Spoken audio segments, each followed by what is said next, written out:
Hey guys, it's Terensu here again. I've got another thoughts, musings, and ideas video for you. So, one series that I thoroughly enjoy, that's one of my favorite gaming series of all time, would be the Castlevania series. It's a classic from way back when, in the 80s. The very first Castlevania hit the NES, of course, and there was also a version for the MSX called Vampire Killer in Europe, and just Akumajao Dracula in Japan. But it's a great series. I got my start with it playing. If you want to be technical, I think the very first one I played was the original Castlevania on NES when I was growing up. And this was like really little because, see, I was born at the very tail end of the 80s. So the game had probably been out for a while, but it was still such that you could rent NES games from the video store literally up the street from my house. So one night my parents rented Castlevania for me, and I can only briefly remember playing the first stage. Of course now I've gone back and played it, but I only have brief glimpses of memory about the zombies and walking up the stairs and that kind of thing. But my first real big introduction to the series was with Castlevania 2 Belmont's Revenge on the Game Boy. There's actually one or two Let's Plays of that on my channel. It's a game I'm pretty decent at. I enjoy. It's fun to play. That was kind of my introduction to the series. And it's funny because that one doesn't play very similar to the others. Like it has mechanics like ropes and a few other things that aren't found in the other Castlevania games. But it still feels very Castlevania. You're still a Belmont. You still got a whip. You're doing all that stuff. So it's a good game. It's a good series. I guess this video's point is kind of what I would have liked for the Castlevania series rather than what seems to be the end of it, or at least the end of it as we know it. So, of course, we're living in I guess we call it post-gaming Konami world. With all the joke is, the pachinko version of everything, and they've actually released like 3 or 4 Castlevania pachinkos, including that new abomination they announced last year sometime, or maybe even year before last. I don't even know. I didn't keep up with it because it was depressing, so I don't know if it came out, if it didn't. I don't know. But that series started out, it's so sad because that series started out as this like kind of not really hardcore, but it was harder platformer, 2D platformer. And then it evolved into this Metroid style, they call it Metroidvania, style of game about exploration and getting different powers. And occasionally they would experiment and throw one of the 2D style old games in there, just for nostalgia's sake, or as like a WiiWare title, like, for example, Castlevania The Adventure Rebirth, which was a remake of the absolutely awful Game Boy game. I have a very, very old review of that on my channel with, like, back when I was using, like, a Windows 98 microphone that I had for years and crappy recording software. And it's bad, but my points in that review still stand. It's a bad game.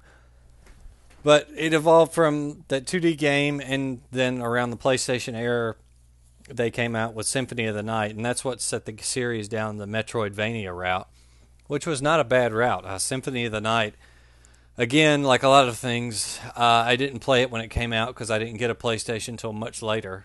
Actually, after PlayStation 2 had come out, I bought a PS1 off a friend of the family and played several things. And I remember this was before Amazon, so I bought my copy of Symphony of the Night off eBay and played it the first time like that after it had been out a while and loved it. That's still one of my all-time favorite games. I actually like it better than the newer Metroidvanias like the 3DS and Game Boy Advance iterations. Well, not 3DS, but regular DS. But, those games are great. But I don't know, I guess it's just something about the first one you play because, I always, at least once a year, I play through Symphony of the Night, and I plan to keep that tradition up for many years to come. It's a great tradition. But the series kind of got into this weird limbo state toward the end where they didn't really know what they wanted to do with it. So, there was Symphony of the Night, and that was wildly successful, so they decided, okay, Metroidvania is the way to go. And so they pumped out like 6 of these things. There's Circle of the Moon, Area of Sorrow, Harmony of Dissonance, and then they turned around and made 3 more for the DS, which were Portrait of Ruin, Dawn of Sorrow, and then Order of Ecclesia, starring Shanoa, which was, part of the main story, but a spin-off non-Belmont, non-Morris character, all the same. But they were all good games. But I mean, they stuck hard fast to that Metroidvania thing. Then I guess it was circa 2011 or so. Not good with dates. That's when you started getting into the. They released what was the game? It's the multiplayer game on Xbox and PS3. How embarrassing! But never fear. I have Wikipedia and I can look up the name of it. Let's see here. Harmony of Despair, I believe it was. It's kind of like a multiplayer Metroidvania thing where you pick different characters from the series, most of which use the original sprite. You could even play as 8-bit Simon Belmont, which was cool. And they put you all in a map and you kind of work toward a common goal. It was different, but it was a really fun game. Probably the most fun multiplayer Castlevania experience you'll have. I doubt you see many people doing 2-player runs of Haunted Castle for the arcade nowadays. And sadly, the attempt at a fighting game, which came out somewhere around that time, according to the Wikipedia release timeline I have seriously pulled up, you have Dawn of Sorrow, Curse of Darkness, blah, blah, blah, Order of Ecclesia, which was in 2008, and then Castlevania Judgment came out that same year. So I was off. I didn't realize that Castlevania Judgment came out so far back. Time really flies. But, it just... Castlevania as a fighting game didn't work. They went with the 3D, like, Power Stone Arena type fighter. And it wasn't a bad game, but it just wasn't anything anybody would take seriously. So, and they had some guy come in and redesign all the characters and make them look kind of weird. So I think those two things just struck it. Oh, and also it was Wii exclusive, right? So you could only play it on Wii, which at the time was sorely lacking in third-party support. So, the excitement that initially the Wii had was tapering off. But yeah, it was just a shame all around for all parties involved, I think. And I think somewhere in there is where they started to lose faith in the series, because it's set up. The old games were set up so that Dracula resurrected once every 100 years, but he usually ended up coming back for some stupid reason. But I think even for Konami, that plot got too tired. Like, there was no way they could keep doing that plot. And they kind of wrote themselves into a corner. They couldn't go into the future because the Aria of Sorrow games, Dracula's dead and gone permanently. Like an event that isn't covered by any of the games happened, and you're suddenly playing in the aftermath of that. And it's funny to me that they didn't want to go forward storyline-wise with those characters, with Soma and Julius and all those guys, because that was actually really well received, and they're good games. I like Soma as a character. It's kind of neat to be playing as Dracula's reincarnation, and he's trying to basically not be what his destiny wants him to be, and so that's a really cool take on the whole Dracula thing. The problem with that game is it kind of bookends everything, because now you've got this like hard, fast deadline for the series events to wrap up by. But, there's several things I would have liked to have seen for the series besides Pachinko, right? For one thing, if you go back to Lament of Innocence, which is in the canon, the very first Castlevania game, it stars Leon Belmont and shows how the Belmonts end up fighting Dracula. What were the Belmonts doing before that? I mean, Leon is like a land baron during the Crusades and a wealthy guy and head of a house and a very well-mannered, strong knight. So, what were they do? What's some of his other adventures? What happened between his initial encounter with Dracula and Dracula's Curse, which I think would be the next one in the storyline. What happened in there? It doesn't have to be Dracula, but it would be fun to see some sort of other villain maybe related to Dracula. A game in that time period would be great. And on the other side, way in the future, I would say the most low-hanging fruit would be what fans call the 1999 game, because in the canon, Dracula is defeated for good and sealed inside an eclipse in 1999 by Julius Belmont, the last and supposedly most powerful of the Belmonts. But we never get to see that. We never experience that game. We just hear about it in bits and pieces. You know, the games mentioned that there was this big battle and Julius defeated Dracula and sealed him within the eclipse. All that sounds like pretty epic stuff, but no game has ever explored it, you know. No game has ever shown us that. And I mean, even if you know the outcome, I think it's still worth making a game explaining those events. And you know, there are even new story pathways you could open up by having that game and revealing stuff about Aria of Sorrow and Dawn of Sorrow that we didn't know. You know, I think it would be fun to do that. Castlevania has never been like the most serious, like Game of Thrones level epic story, but I still think it's neat that they've kept a canon, you know, as crazy and wild and is across, you know, 20, 30 years of games, that they've kept it together that well, I think is really good. Really, really good that they've done what they had with it. I mean, heck, they even managed to tie the thing into the novel Bram Stoker's Dracula, which is, you know, it's kind of silly, but it is canon. That novel is canon with the Castlevania canon, which is neat. Yes, it's neat, don't get me wrong, but it's also silly if you consider how absurdly powerful Dracula is, and then how, like, just four good old-fashioned regular Englishmen and a cowboy managed to defeat him in the manner that he was defeated in the novel Dracula. But you know, whatever. That's cool. I like that they did that. It's still fun, and it's good that they threw some respect toward Bram Stoker and his novel and what he contributed to the Dracula legend. But you know, back to where we would see the series go. I think you could either go back to the beginning and then go further, or you could come and do the 1999 game. Now, you know, you could also just reboot. I say that, but they already tried that with Lords of Shadow. And the Lords of Shadow series, don't get me wrong, it was good. Some people say, oh, well, it's not Castlevania, it's God of War. I think it's Castlevania enough. I wish we could have a game as well polished as the first Lords of Shadow, but with the overworld exploration and castle exploration of Lords of Shadow 2, if that makes sense. I enjoyed more of the open nature of the second game, but I feel like the first game was definitely the much more well-made, well-polished game. And the story, I didn't have a problem with the story. I liked the story. I liked the fresh take on the Belmonts and Alucard and Dracula and all that stuff. But I don't know, just, you know, Mercury Steam tried, but just the games were semi-mediocre, with the first one, I think, being the stronger. The story was definitely stronger than the gameplay, because that after the credits scene in the first Lords of Shadow, that kind of changed the paradigm for me, and that was awesome when I saw that for the first time. I'll never forget seeing that after the credits cutscene, and that was a ballsy thing to do, and I'm glad they did it. I really liked that, and I liked the direction it took the sequel.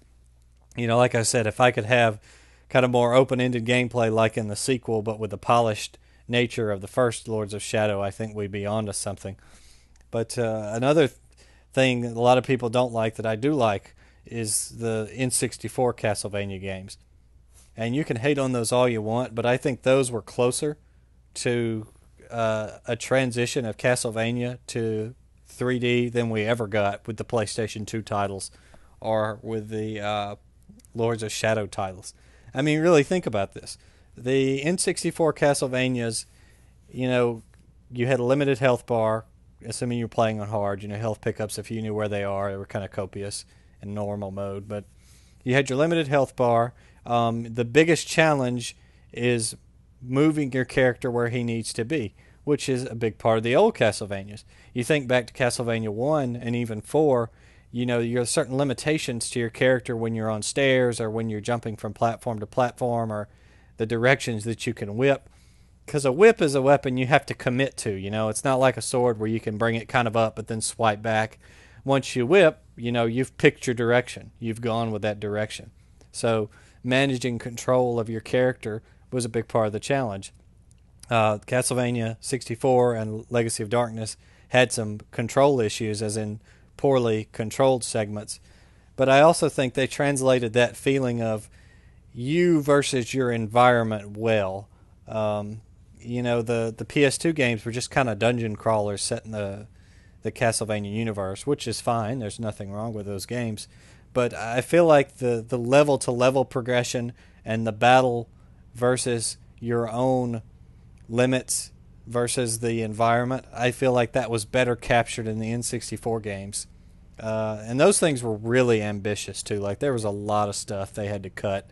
I've actually still got an article on up on Unseen 64 about Castlevania 64 that you can go and look at.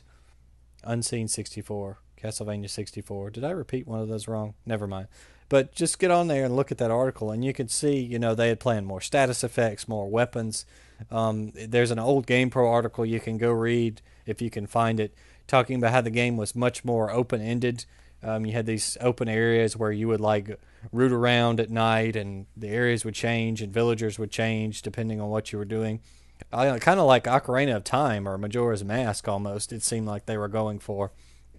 But with time constraints and budget and all that stuff, the game got cut back to what it was, which I think is still two excellent games, but just, a fraction of what they were originally intended to be. They had a whole cut character and all that stuff. But, yeah, I think a game like that, but maybe more polished and with better controls, but with that spirit, I guess, that feeling, that atmosphere, would be perfect for the Castlevania series. And whether it's a reboot of the story, or we find some way to squeeze another Belmont Dracula encounter in, or that we do the 1999 game, or heck, we've introduced the concept of time travelers into the Castlevania series. You've got Aeon from Judgment, you've got Saint Germain from Curse of Darkness. They've introduced this group of people who travel through time, and they try not to mess stuff up, but sometimes they do. Bring those guys into it. Say something causes a split in the timeline.